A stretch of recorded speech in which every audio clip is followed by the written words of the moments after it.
Okay, what's up, everybody? We are back for another little solo episode here. We're going to have Arthur back for you next week, I believe, but for right now, it's just going to be me. So let's take a look. Let's just jump right in to our first video here. The big news this week, and not that this should be new to anybody or that nobody saw this coming, but the Democrats are just completely out in the woods, man. They've got no idea what's going on. They are floundering. Their approval rate is down to 24%, the lowest it's been since polls have been keeping track. This was a CNN poll, actually, which they started doing this poll in like 1990. And this is the lowest approval rating the Democrats have had in the history of that poll. And it's easy to see why. They have no organized resistance. When Trump won in 2016, they had a story. It was a lie. It was the Russia collusion hoax, but they at least had a story, something to rally around and push as a reason why Trump won and how they were going to get him back on it. They were going to impeach him and remove him as the president. MSNBC, Rachel Maddow specifically, would talk about this every night. She got huge ratings on her show because she was essentially running this fake conspiracy that Donald Trump was installed by the Russian government, which, again, we've covered this 100 times on here, but I don't know how stupid you would have had to have been to believe that the most famous man to like ever live was actually a Russian agent the entire time. Like, Donald Trump's been famous since he was in his 30s. And we were supposed to believe that this was all just some Russian long game to install him as president. The whole thing was stupid, obviously, but people believed it. But now there's nothing like that. You don't see the protests. You don't see MSNBC shows getting these huge ratings. You don't see the conspiracies landing anymore. And I think Trump has just worn the Democrats down. He has just beat them down into nothing. And what they look like is somebody who's gone, 10 rounds with Mike Tyson, and they're just kind of wandering around in a daze, ready to be knocked out. So this has never been more evident than this clip right here that I got for you guys. It's Tim Walz, who is maybe one of the dumbest people to be governor. And let me draw a line here between Newsom and Walz, just give you kind of my opinion as a Californian. Newsom's not a stupid person. He's kind of a vile person. He's slimy. He's an old school politician. I don't like him. I think he's a bad person, but he's not stupid. Not stupid the same way Tim Walz is, and this clip makes that pretty clear. But let's take a look at the first half here. This is on Gavin Newsom's new podcast called something like this is Gavin Newsom. Really creatively named there. You can tell his PR team worked hard on that one. So here we go. Let's take a quick listen. I think we have to first understand what their motivations are. I think we have to understand what they're actually doing. And you don't I think that's it's important. racism and misogyny? And just for some context here, he's talking about, Gavin Newsom's talking about his conversation with Steve Bannon. I think there's a lot of that, but I don't think it's exclusively that. When you talk to a guy like Steve Bannon, he reminded me a little bit of my grandfather when he talks about working folks and he talks about how we hollowed out the industrial core of this country. I understand that, but we can dismiss the notion of election. So right here already, Tim Walz is making the point that because Steve Bannon came on a podcast and talked about how middle America was hollowed out by our free trade policies and how, unions contributed to that, blah, blah, blah, blah. You can go listen to Steve Bannon's talk on this. There's a whole host of reasons that the auto industry no longer really exists in the Midwest, why Detroit has lost half its population. There's a lot of different reasons. But the point is that Tim Walz right there tries to dismiss the entire argument by calling Steve Bannon a misogynist, a racist. Let me rewind it for a second. We can hear exactly what he told him. I understand that, but we can dismiss the notion of election denialism. We could completely dismiss. Yeah, he comes out and says, but he denied the 2020 election. And Gavin Newsom's trying to make the point here to Tim Walz that just because you have some old talking point about some election that one side didn't like the result of, that you're going to dismiss their entire economic argument. That's stupid. And it's the reason that the Democrats got worked in the 2024 election. And it doesn't get through Tim Walz's skull. He still is like stuck on this merry-go-round of everyone I don't like, some misogynist, a racist, they're a January 6er, they're an election denier. He just goes around and around and ignores the entire reason he and Kamala Harris got blown out of the water. And he's not smart enough to understand it. And Newsom's trying to explain it to him. You know, Newsom kind of gets it. Newsom doesn't like it. He's a socialist, okay? But Newsom at least understands that the right has a point and that the Democrats are getting their ass kicked in elections for a reason. Let's finish this little bit up. We got a couple clips of this podcast here, but let's just finish this one up. What he did on January 6th, but I don't think you can dismiss what he's saying. Reminds me a lot of what Bernie Sanders was saying. Reminds me a lot of what Democrats said 20, 30 years ago. I mean, he's arguing against. And so then he goes right there into his response to Gavin Newsom is he hates Musk, right? Talking about Steve Bannon, obviously. So here we go. Let's see if we can finish this. Talked about what's happened to middle America and rural Americans and why they've lost trust with our party. What he's talking about with what's happening with men in this country and how they've lost their way and how they have significantly higher suicide rates, lives that more despair and isolation. I think those are real issues. So there's Newsom again, lecturing Tim Walz that Donald Trump, J.D. Vance, and the right have a point. And all that's 100% true that Newsom said right there, by the way, that the left likes to point out, some data point or some institution that, has more males in it and say, well, this outcome happened because of misogyny. There are more men that are CEOs and that must be because of misogyny. And what Newsom's pointing out here is that, yeah, but the suicide rate's higher among men and 90% of people in prison are men. And the vast majority of violent crime victims are men. And the way vast majority of people that die in war are men. And you could just go on and on and on about all of these statistics, how men in this society suffer the most. And I'm going to let Newsom finish his point here because for once he's actually right about something. Part of it. That's one of the, I think it goes, and you can look at the reasons why we've had this sort of dialectic over the Me Too movement. We've had this dialectic even prior to the Me Too movement. This notion of fight it. This notion I think of I could kick most of their. I do think that if they wanted to. I know I can outrun them, but I don't know if we're going to fall into that place where we want to. Okay, we challenge you to a WWE fight here type of thing. No, but it's a natural reaction. I think it's one of the reasons we're losing so many men.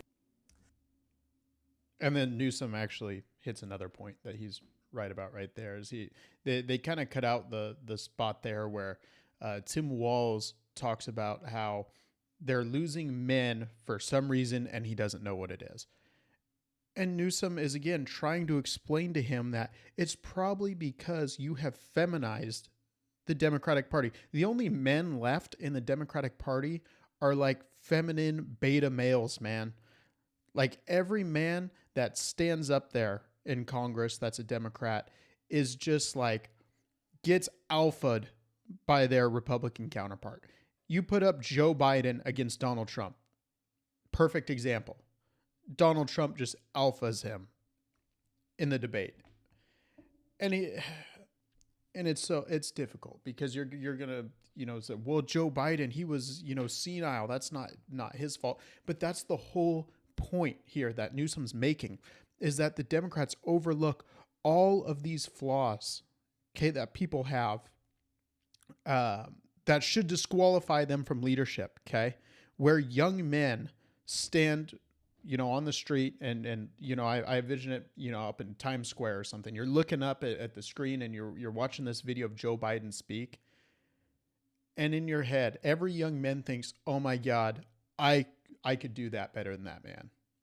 That guy is supposedly in charge of us, and he's a failure on every level. Okay. The opposite is not true when you look up there and you see Donald Trump speaking.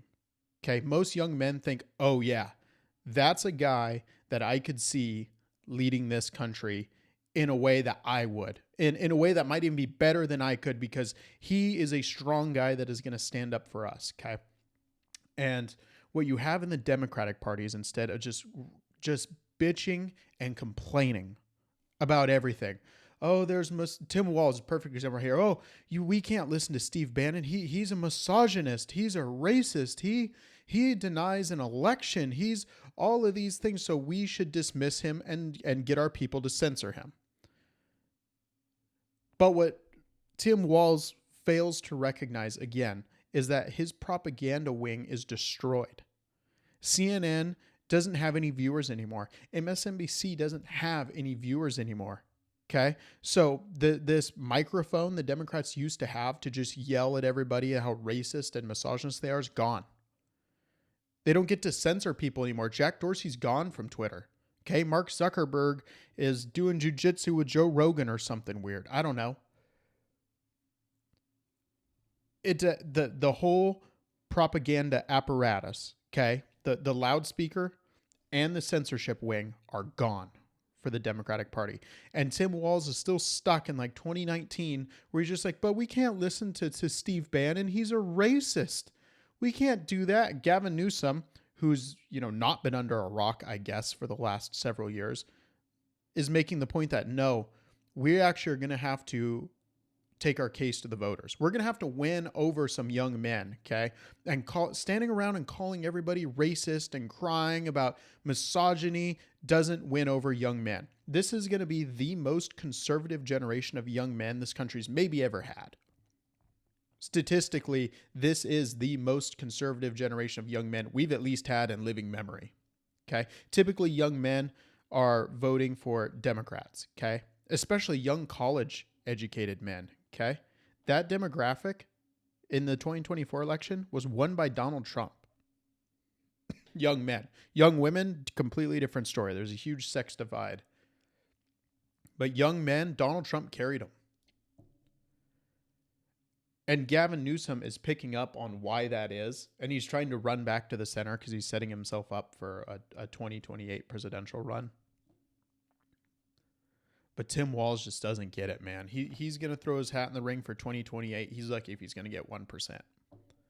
Same with Kamala Harris. She might try and run again. I hope not. Well, I don't know. She's an idiot, but I kind of hope she does run again. She'd get worked by J.D. Vance. But Tim Walz, okay, if he doesn't make a change, and even if he does make a change, I still think he's too stupid to run and win in a Democratic primary. But if he continues with these arguments, Gavin Newsom's going to destroy him in the 2028 primary. Actually, I don't even think it's going to be close. There's no Democrat right now, other than Gavin Newsom, who is positioned to lead the Democratic Party in 2028. You could argue Gretchen Whitmer. You could argue Josh Shapiro, the governor of Pennsylvania. Other than that, I mean, they've got nobody. They're not going to run Bernie Sanders. He's going to be in his upper 80s. I think he's even announced he's not going to run again. I don't know if AOC's even old enough, but God, she's too stupid. She's like Tim Walz, but maybe dumber. She's not going to beat Newsom. I don't know. The way this is going, Newsom's going to be the top Democrat in 2028. I think we're going to see a J.D. Vance, Gavin Newsom election in 2028. And I think the Republicans win that one pretty easily, depending on how the Trump presidency goes. If it goes well at all, J.D. Vance is going to win that, no problem. But I just thought this clip was so interesting because you're starting to see a flicker in some Democrats, namely Newsom, okay, of direction, of, hey, we've got to come back to the middle. This DEI crap, this woke crap, it's failed. Our party's devastated. We have no leadership. We have no direction. A serious wing of our organizations destroyed. The propaganda wing is what I'm referring to. completely destroyed. So we're going to have to take an actual message to the voters now. And we're going to have to take it online. You know, that's why he started this podcast, which, I mean, he's terrible at it. We could go into some other clips of, you know, what those clips I played were the only parts worth listening to. Most of it's just platitudes by Gavin Newsom talking about how we just need direction in this country. We need to stand up for democracy. We need to stand up for working class folks. It doesn't actually mean anything. He doesn't have any real policy prescriptions. You could look at California. He's run it into the ground. But at least he's starting to understand that the culture issues have just been a huge boondoggle for the Democrats, that they have been thoroughly defeated on these issues. Sorry, most people believe that if you're born a man, you're going to be a man the rest of your life. If you're born a woman, same thing. That we shouldn't be transitioning kids, that people don't have to lie about whatever delusion you have about your gender. Okay? And that was really, you know, one of the biggest ones. That, here, immigration, another big one. Most people favor now, Democrats and Republicans, the majority of people favor mass deportation. Democrats have been thoroughly defeated on the issue because they couldn't figure out how to take a winning message to the voters. Number one, they didn't have a winning message. You had Kamala Harris standing up there blabbering on about how there's no daylight between her and Joe Biden's policies, how, you know, there weren't really 12 million illegal immigrants that crossed the border, how the economy is actually great, you know, so on and so forth. How the pullout from Afghanistan was perfect. The war in Ukraine is justified. It was just all crap that she got up there and espoused. And even then, even if she had a good message, she didn't take it to the right platforms. She was still just doing a few interviews here and there with cable news. Like, sorry. It'd be like if Abraham Lincoln came back from the 1860s and was running for president, and instead of going on TV, he decided to, you know, take his soapbox places and stand on it and give speeches in person. That's how stark the comparison was between the Trump strategy and the Kamala Harris strategy. And previously, you know, the Joe Biden strategy. Obviously, they couldn't put him on any podcast. He couldn't stay awake for 3 hours. So that was never going to work. But the Democrats have to find someone or something to get behind. And it can't just be, I'm against Donald Trump. Because here's a big shocker to the Democrats. Donald Trump's not running for president again.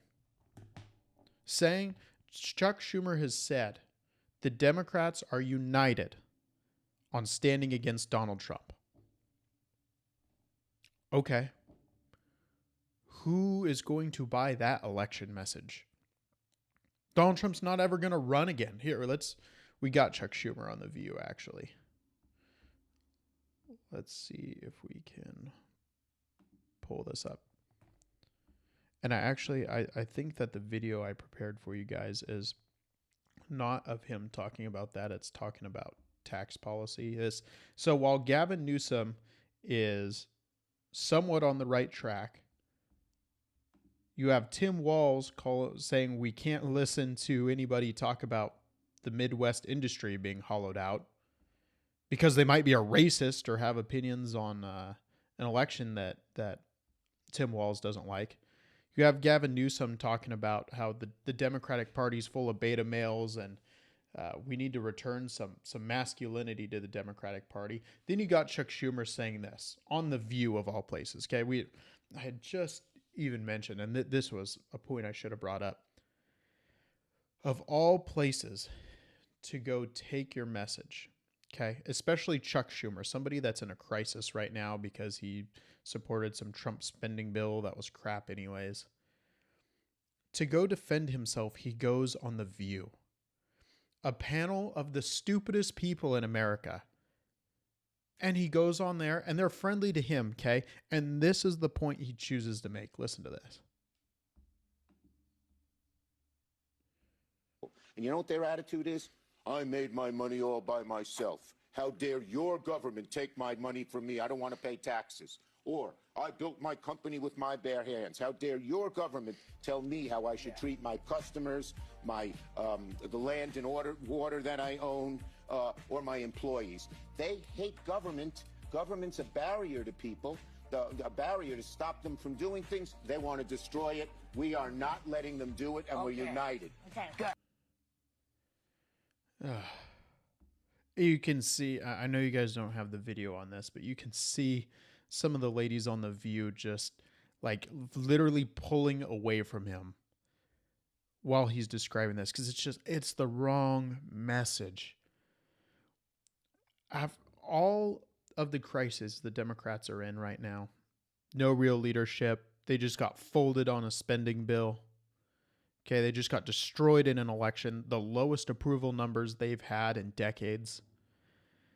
And the presumed leader of the Democratic Party, I guess it's kind of Chuck Schumer, goes on The View and badmouths people for wanting to keep their money instead of giving it to the government. Dude, it's not your fucking money. It's not the government's money, man. It's the people's money. When I work and build something, create something, and I get paid for that, that is my money. It's not some creepy government official like Chuck Schumer, who spent his whole life in politics not building shit, is then going to make fun of people that actually build something for wanting to keep that money. Fuck this guy, man. This is exactly why they got destroyed in their election, and why they're going to continue to get destroyed in their elections until they figure their shit out. And honestly, I hope they keep it up. The country hates them right now. They never thought they'd see the day where their approval rating was lower than Donald Trump's. It's way lower. Donald Trump has 40-something approval rate, 40-something% approval, and the Democrats have 26, 24, whatever it is. I mean, it's so low, who cares? A couple percentage points doesn't even make a difference at that point. I mean, if you are a low-level Democrat in Congress or Senate or something, now's your time. Now's the time to just stand up. But the problem is these people, since they're the party, the CIA, the deep state, they can't just stand up and say the popular thing. You know, there's all these 80-20 issues that Donald Trump took the 80% position on, okay? The most obvious one is just that, like, yeah, you shouldn't try and trans the kids. And that forced the Democratic Party to take the 20% on that. And that issue is probably more like 95-5. But he forces them to take the unpopular positions, and they just choose to die on those hills. So if you are a low-level Democratic congressperson or senator and you want to, make a name for yourself and lead the party, you could do it pretty easily. You're going to have to stand up to the CIA. Sorry, you can't be a CIA spook that gives the State of the Union rebuttal. That's probably not going to work. You're going to have to stand up against, funding billions of dollars to Ukraine. You're going to have to stand up against huge government bureaucracy, trillion-dollar deficits, all the stuff the deep state wants. You're going to have to stand against it because it's not popular. But you see, that's the whole problem. The Democratic Party is captured by these different interest groups, by the federal bureaucracy itself.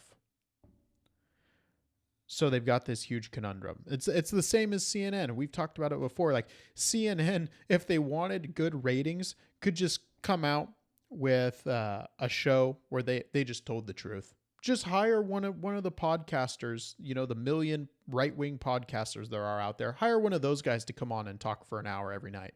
Be the best rated show in cable news. Be interesting.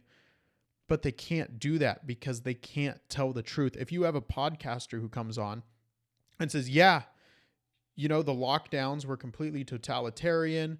The jab made a lot of people sick. A lot of people got injured. The government never had the right to do it. We should have overthrown them when we had the chance. When they were doing all this unconstitutional crap, they had no authority to do it. They tried anyways. It's unconstitutional. They're not allowed to hold their posts after that. We should have stood up to them then. CNN immediately be the best rated show on cable news, number one. But number two, then Pfizer pull all their ad money.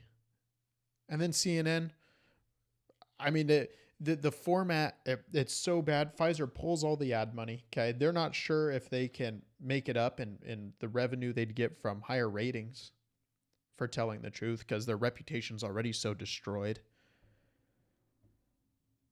You got to just bulldoze the whole CNN building, salt the earth where it was, and move on. They can't tell the truth anymore. They're so in deep with the government bureaucracy, so in deep with corporate interests, Pfizer pushing the vax, all that crap. They can't stop now. They can't start telling the truth now. Then it would be this tacit admission that they were just lying the whole time. It doesn't make it doesn't make sense for them.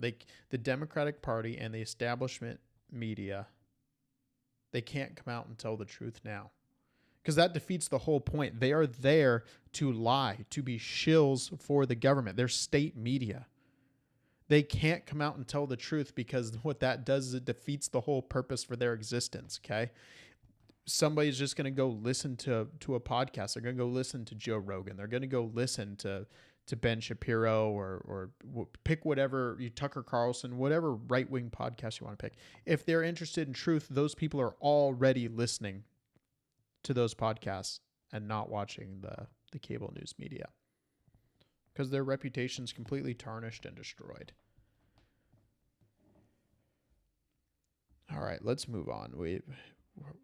I know we hit this just about every time, but it's just we have to talk about it because when people look back to this time period, you're reading a history book or something,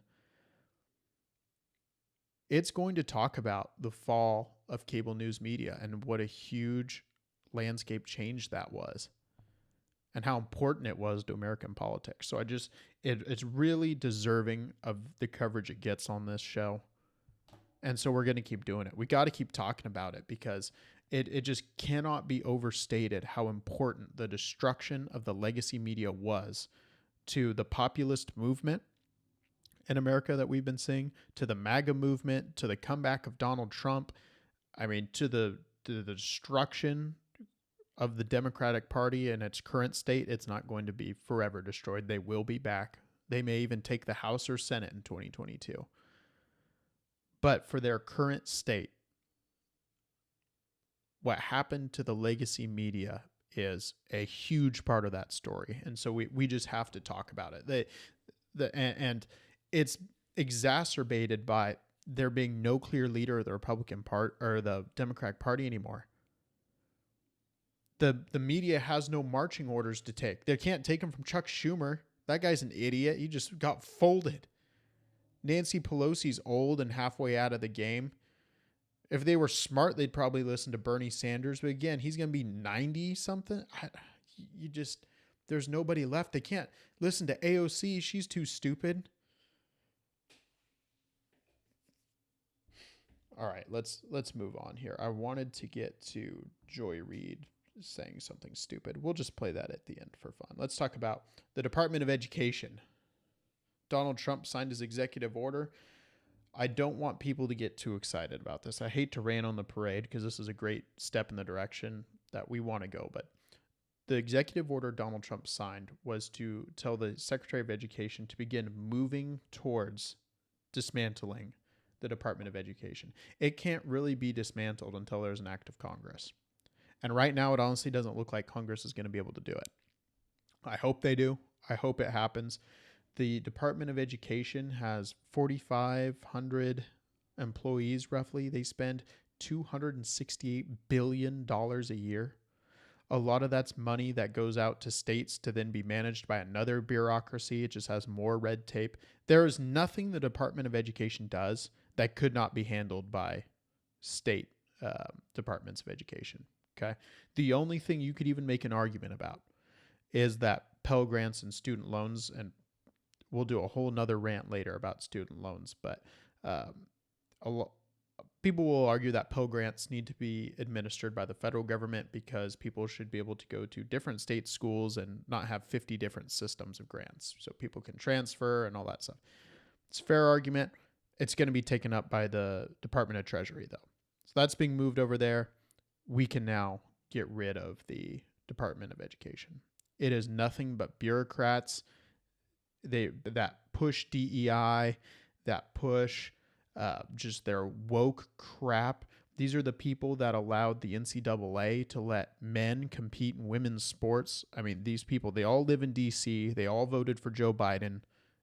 Just fire them, burn the building down, salt the earth.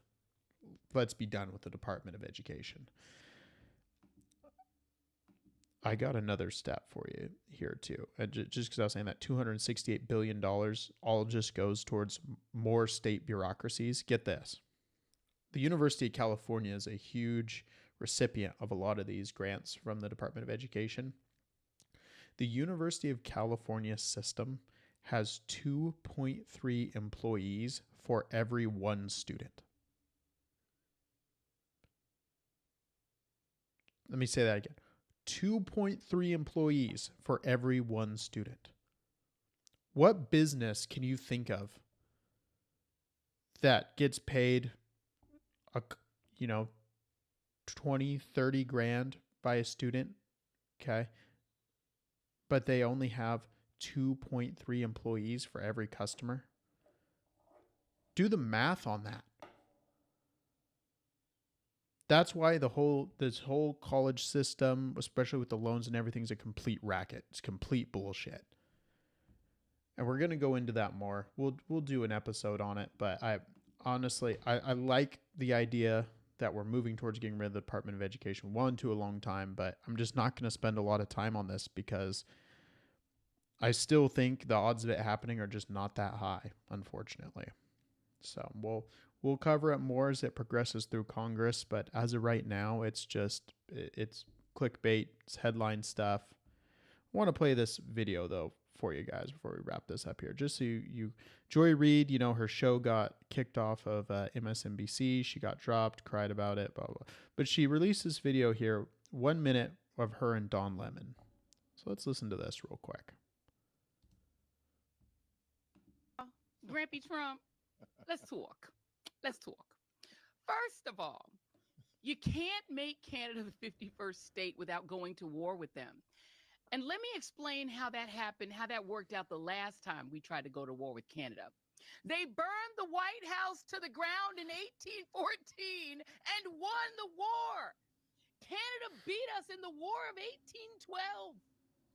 They probably liked their chances against us. We're not going to beat them in a war because we have never been able to do that.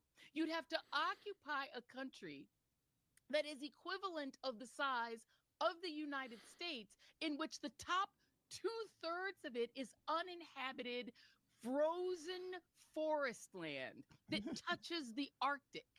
You know how that worked out when the Nazis tried that with Russia, which is the equivalent of Canada on that part of the world? We gonna lose. We don't have enough troops to occupy. They are a country of 39 million people who have about as many guns per capita as we do. I'm not even going to go into breaking all that down. It was too much stupidity in one video. I think maybe we'll do it in another episode just for fun, but there is so much there. We don't have time to do it all. And Don Lemon just sits there and laughs the whole time. So just next time, for some reason, you're walking through an airport, you're a captive audience or something, you see somebody on MSNBC or CNN saying something stupid, just remember, you are smarter than that person. Like, if you have a room temperature IQ, okay, you are smarter than the people on that TV network. Do not listen to anything these people have to say. They are the stupidest people in America. And Joy Reid and Don Lemon are the stupidest among them. So take that home. Feel better about that. Maybe we'll break that down in the future because that would be a lot of fun. The breaking down the war analysis between Canada and the United States and how wrong she is about the War of 1812 and how wrong she was about comparing Canada and Russia. We'll get into it another time. Till then, have a good one, guys.